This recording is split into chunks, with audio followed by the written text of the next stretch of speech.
안녕하세요. 매주 계좌를 공개하는 방송 슈르의 평생투자 25주차 시작하겠습니다. 제 방송을 보시는 분들 중에 대부분 직장인 분들이 많으실 것 같은데요. 개인 사업 하시는 분도 좀 있으실 것 같고 혹시 전업 투자자분도 계신가요? 전업 투자자 있으시면 손 들어 보시고요. 거의 없으신 것 같은데요. 그래서 준비한 오늘의 특집, 오늘의 주제, 직장인 투자자가 전업 투자자보다 유리한 점에 대해서 얘기해 볼까 합니다. 대부분 직장인들은 전업 투자자를 부러워합니다. 아무래도 전업 투자를 한다는 것은 그래도 돈이 좀 어느 정도 있다는 것이고 자산이 어느 정도 있으니까 전업 투자를 하는 거겠죠. 또 일에 매여 있지 않으니까 시간도 많고 뭔가 자유로울 것 같다고 생각을 합니다. 사실 저도 전업 투자자가 부럽기는 합니다. 하지만 투자를 하는 데 있어서 직장인이 전업 투자자보다 유리한 점이 더 많다고 생각을 합니다.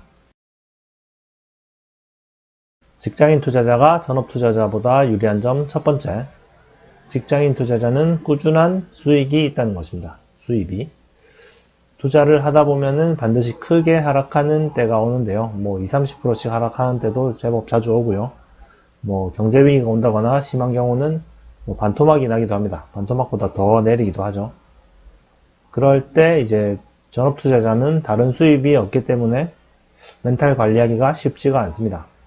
생활비도 계속 나가고 돈이 들어갈 곳은 생기는데 내 전 재산은 반토막이 나 있고 이러면은 멘탈 관리가 잘 안 되겠죠. 반면에 직장인 투자자는 계속 꾸준히 들어오는 수입이 있기 때문에 주가가 좀 많이 내려가더라도 어느 정도 멘탈 관리하는데 도움이 됩니다. 계속 들어오는 돈으로 싸진 주식을 추가 매수할 수도 있고요. 저 같은 경우에는 오히려 주가가 좀 폭락하기를 기다리는 측면도 있습니다. 싼 가격에 계속 살 수 있으니까요. 장기적으로 주가가 계속 반드시 오른다는 확신만 있으면은 단기적인 하락은 그 돈이 계속, 현금이 계속 들어오는 사람들한테는 큰 기회가 되겠죠. 직장인 투자자가 전업 투자자보다 유리한 점 두 번째, 바로 직장인 투자자는 주식을 쳐다볼 시간이 없다는 점입니다. 주식을 쳐다볼 시간이 없는 게 무슨 장점이냐고요? 유리한 점이 맞습니다. 주식시장이 열리는 시간에 이제 시간이 많다 보면은 계속 주가가 오르내리는 걸 쳐다보게 되죠. 그러면은 뭘 하느냐? 꼭 그 주가가 왜 오르지, 왜 내리지 이유를 찾게 됩니다. 찾다 보면 이유가 또 나와요. 그러다 보면은 주식을 자주 매매하게 되겠죠. 주식은 너무 많은 정보가 있어도 좀 안 좋습니다. 오히려 해가 됩니다. 하루 종일 오르내리는 주가를 계속 쳐다보게 되면은 쓸데없는 정보까지도 찾아보게 되는 거죠. 그렇게 자주 사고 팔았다 매매를 하다 보면은 수익률이 떨어집니다. 주식은 인내심이 강한 사람이 돈을 벌 수 있는데, 주가를 계속 쳐다보다 보면은 인내심에 한계가 오기가 쉽습니다. 직장에서 열심히 일하느라 주식을 쳐다볼 시간이 없는 게 오히려 도움이 많이 됩니다. 미국 주식을 하시는 분들은 낮에는 직장에서 일을 하고 밤에는 밤새도록 미국 주식을 쳐다볼 수도 있겠죠. 그러다 보면 페인이 되니까 그러면 안 되고요. 주식에 대해서 생각하는 시간은 하루에 1시간 미만으로 하시는 게 좋을 것 같습니다. 그래도 공부를 전혀 안 하면 안 되고 일정 시간은 주식에 대해서 공부를 하기는 해야 됩니다. 직장인 투자자가 전업 투자자보다 유리한 점 세 번째, 자신이 일하고 있는 분야에 대해서는 전업 투자자보다 더 많이 안다는 점입니다. 건설회사에 일하시는 분들은 건설업종에 대해서 좀 더 많이 알 거고요. 정유화학 회사에 일하시는 분들은 해당 분야에 대해서 아무래도 전업 투자자보다는 훨씬 많이 알겠죠.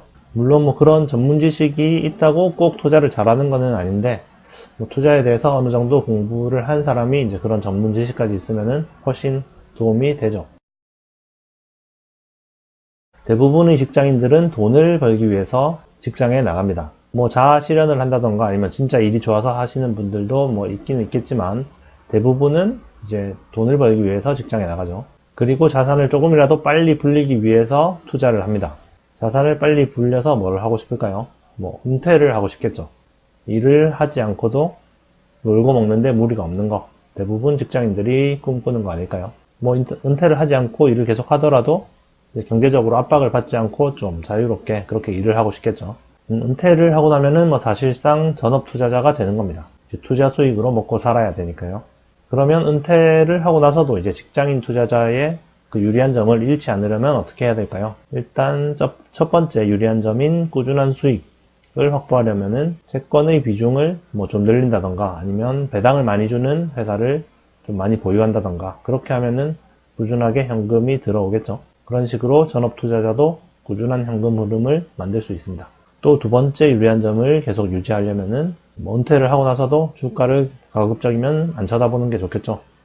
뭐 주식 시장이 열리는 시간에 뭐 취미 활동을 하거나 운동을 하거나 그렇게 자기 개발에 시간을 쏟으면 되겠죠. 물론 주식 공부도 어느 정도 꾸준히 하기는 해야 되지만요. 예, 직장인 여러분들 힘내시고요. 전업 투자자보다 뭐 돈은 없지만 투자에 유리한 점은 많기 때문에 꾸준히 투자해서 빨리 경제적 자유를 얻으시길 바라고요. 뭐 저도 마찬가지입니다. 은퇴를 하고 나서도 계속 건강한 투자를 유지하셔서 자산이 빨리 불어날 수 있도록 합시다. 감사합니다. 네, 오늘은 3월 25일 월요일이고요. 오늘도 3호 개발 사보겠습니다. 예, 나머지 살 수 있는 만큼 다 사겠습니다.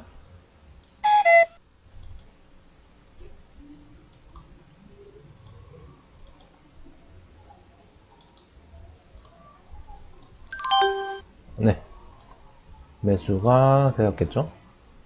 네, 매수되었네요. 이번 주 매수는 마치겠습니다. 예, 오늘은 3월 30일 토요일이고요. 25주차 계좌 확인 한번 해보겠습니다. 현재까지 2,800만원 국내 주식 투자해서 순자산 평가액이 2,878만원 정도 됩니다. 저번 주보다 좀 내려갔죠? 삼성전자가 좀 내려가면서 전체 계좌액도 많이 줄어들었습니다. 삼성전자가 아무래도 D램 가격이 계속 내려가면서 뭐 이례적으로 좀 1분기 실적이 안 좋을 거다라고 발표까지 했습니다. 미리. 아무래도 D램이랑 뭐 낸드 가격이 계속 하락세에 있고 뭐 S10이 좀 잘 팔리고 있긴 하지만 뭐 대부분 매출이 대부분 영업이익이 반도체에서 나오고 있기 때문에 아무래도 당분간은 좀 힘들지 않나 생각이 됩니다. 하지만 뭐 반도체가 앞으로 뭐 필요 없어지는 것도 아니고 점점 수요는 많아질 거는 확실한데 뭐 또 경쟁사가 또 딱히 많은 것도 아니고 D램 가격은 언젠가 다시 또 올라갈 수밖에 없을 것 같습니다. 그래서 뭐 크게 걱정하지는 않고요. 뭐 다른 종목들은 PNT가 좀 많이 내렸고요. 현대건설 좀 회복을 했고 세보 MEC가 좀 올랐습니다. 국내 주식 살펴봤고요. 해외 주식 한번 살펴보겠습니다. 총 자산이 125만 5천원. 계속 VO 3주만 가지고 있고요. 그러면 미국 주식은 참 잘 나가네요. 10%. 전체 지수가 10% 오른 거죠. 제가 샀을 때보다. 이걸 좀 많이 사야 되는데. 그래도 한국 주식이 더 가능성이 지금은 더 많다고 보기 때문에 일단은 한국 주식에 당분간은 좀 집중하지 않을까 생각이 됩니다. 해외 주식도 좀 사기는 사야겠죠. 엑셀로 한번 보겠습니다. 한국 주식 2,800만원 투자해서 2,878만 5,003원, 해외 주식 영원 투자해서 125만 5,978원, 합계 총합이 2,800만원 투자해서 3,004만 981원. 저번 주보다 한 33만원 정도 줄었죠. 34만원 정도. 그렇게 많이는 안 내렸네요. 종합적으로는. 그래프가 이렇고요. 약간 내려갔죠, 여기. 이번 주는 직장인 투자자가 전업 투자자보다 유리한 점에 대해서 얘기해 보았는데요. 아무리 투자를 잘한다고 해도 돈이 없으면 투자를 할 수가 없죠. 일단 열심히 일을 해서 근로소득을 쌓아서 투자를 해야 되니까 다들 일하기 싫어도 집중을 해서 일을 해서 근로소득을 늘려서 성공적인 투자로 이어지도록 하면 좋겠습니다. 이번 주도 시청해 주셔서 감사하고요. 다음 주에 뵙겠습니다. 구독과 좋아요 눌러주시고요. 감사합니다.